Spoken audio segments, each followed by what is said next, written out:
Assalamualaikum warahmatullahi wabarakatuh.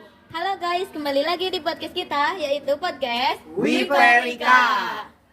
Nah, kalian tahu nggak di sini kita mau ngapain? Enggak. Apa tuh? Pantun. Jadi, kita akan membahas materi tentang beriman kepada kitab-kitab Allah. Jadi, di dalam rukun iman yang ketiga, itu kita harus percaya adanya kitab-kitab Allah. Nah, kalian tahu nggak ada berapa sih kitab-kitab Allah itu? Tahu. Ada 4. Empat. Yang pertama yaitu kitab Taurat diturunkan kepada Nabi Musa alaihi salam. Kitab ini memiliki 10 isi pokok yang dikenal dengan 10 hukum. Diterima Nabi Musa di atas bukit Tur Sina atau Gunung Sinai, berisi asas-asas keyakinan dan asas-asas kebaktian. Di antaranya yaitu tiada Tuhan selain Allah, jangan menyembah berhala, jangan mempersekutu Allah Subhanahu wa taala, sucikan hari Sabat, hormat kedua orang tua, jangan membunuh, jangan berzina, jangan mencuri, jangan bersumpah palsu, dan yang terakhir, jangan menginginkan hak orang lain. Yang kedua yaitu kitab Jabur, diturunkan kepada Nabi Daud alaihi salam. Kitab Jabur berisi kumpulan ayat yang dianggap suci. Ada 150 surat diantaranya berisi nasihat, hikmah, pujian, dan sanjungan kepada Allah Subhanahu wa taala. Nyanyian rohani yang disandungkan oleh Nabi Daud alaihi salam yaitu nyanyian untuk memuji Tuhan, nyanyian perorangan untuk ucapan syukur, ratapan jamaah, ratapan dan individu, nyanyian untuk raja. Yang ketiga yaitu kitab Injil, diturunkan kepada Nabi Isa alaihissalam. Kitab ini memuat keterangan-keterangan nyata, yaitu agar manusia mengesankan dan tidak menyentuhkannya dengan suatu apapun. Dalam kitab Injil terdapat keterangan mengenai akan lahir Nabi terakhir dan menutup para Nabi dan Rasul bernama Ahmad atau Muhammad SAW. Kitab yang terakhir diturunkan Nabi Muhammad SAW secara berangsur-angsur selama 22 tahun, 2 bulan, 22 hari, terdiri dari 30 juz, 114 surat, 6.236 ayat, 74.437 kalimat, dan 325.345 huruf. Wahyu terakhir adalah Quran Surat Al-Maidah ayat 3. A'udzubillahi minasyaitonirrajim. Bismillahirrahmanirrahim. Hurimat alaikumul maitatu waddamu walahmul hinziri wa ma uhilla li ghairillahi bihi wal munkanifatu wal mas kudzatu wal mutarodiyatu wa nathitatu wa ma akala sabu'u illa ma zaikatum wa ma zubi ala nushubi wa antas taksimu bil azlam zalikum fiskun al yawma yaishala zina kafaru min dinikum falat tasyauhum wa syauni al yawma akmaltu lakum dinakum wa atmamtu alaikum nikmati wa raditu lakumul islam madina famani duro fi mahmash gotin goiro mutajanifil li ismin innallaha ghafurur rahim, yang artinya diharamkan bagimu memakan bangkai, darah, daging babi, dan daging hewan yang disembelih bukan atas nama Allah Subhanahu wa taala, yang tercekik, yang dipukul, yang jatuh, yang ditanduk, dan yang diterkam binatang buas, kecuali yang sempat kamu sembelih.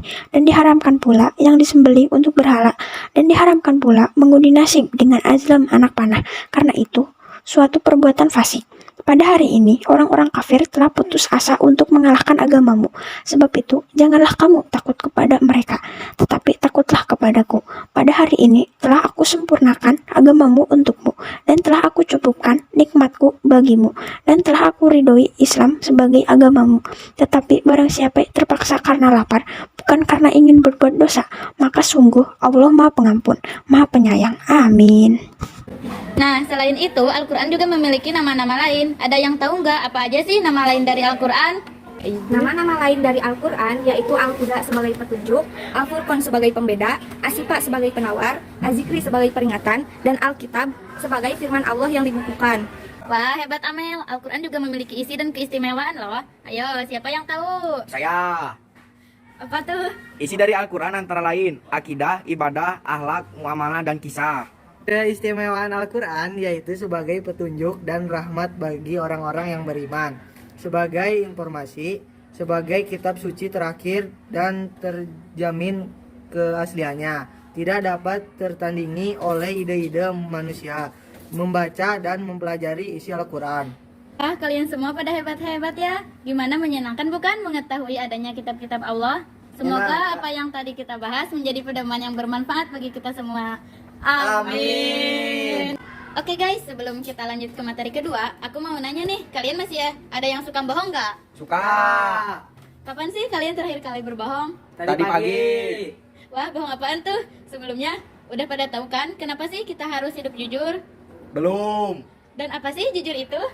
Menurut buku yang saya baca, jujur adalah mengatakan atau melakukan suatu sesuai dengan kenyataan. Lawan dari kata jujur adalah bohong atau dusta, yaitu mengatakan atau melakukan sesuatu tidak sesuai dengan apa yang sebenarnya. Nah, seperti yang dikatakan Ferdi tadi, berkata jujur itu harus disertai dengan keberanian. Dalam Islam, keberanian disebut dengan apa sih? Keberanian dalam Islam disebut dengan saja'ah. Saja'ah menurut bahasa artinya berani, sedangkan menurut istilah adalah keteguhan hati. Saja'ah merupakan jalan untuk mewujudkan sebuah kemenangan dalam keimanan. Allah Subhanahu wa taala berfirman dalam surat Al-Imran ayat 139. A'udzubillahi minasyaitonirrajim. Bismillahirrahmanirrahim. Wala tahinu wala tahzanu wa antumul a'launa in kuntum mu'minin, yang artinya, dan janganlah engkau merasa lemah dan jangan pula bersedih hati padahal kamu paling tinggi derajatnya jika kamu orang-orang mukmin. Amin. Masya Allah Widya.